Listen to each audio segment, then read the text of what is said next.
Since Canada erupted in protest against the government's attempts to do away with many collective rights of First Nations peoples, right-wing media venues have been incessantly belittling and chastising Idle No More activists and certain Aboriginal leaders.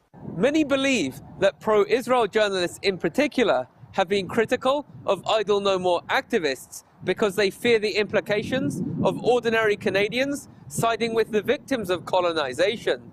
Just as the principle of self-determination is disrespected in Canada's foreign policy, so domestically, right-wing journalists and politicians appear to be unwilling to recognize the legally enshrined right of Canada's First Nations to decide their own fate.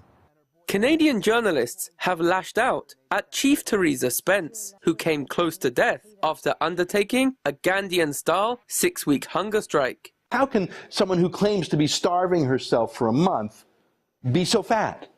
How can an Indian chief who pleads poverty actually be rich? Analysts note that pro-Israel media venues such as the National Post and Sun News, which are perceived to be whitewashers of the Israeli regime's crimes against the Palestinians, are now honing in on the colonized of Canada, a reality which compelled anti-racist activists to protest outside Sun News' offices this week. Don't go to mainstream media because the mainstream media is so biased right now, and we're in 2013 and there's still children out there in the reservations that are starving. Why don't they report about that? Why do they report about, oh, you know what, you're stealing our taxpayer money?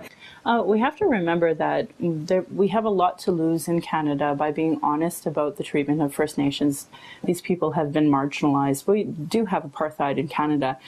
Despite hostility from what they call ethnocentric journalists in Canada, Idle No More activists vow to continue to protest the government's mistreatment of Canada's menaced and endangered Aboriginal minorities, with the Idle No More International Day of Solidarity scheduled for this coming Monday.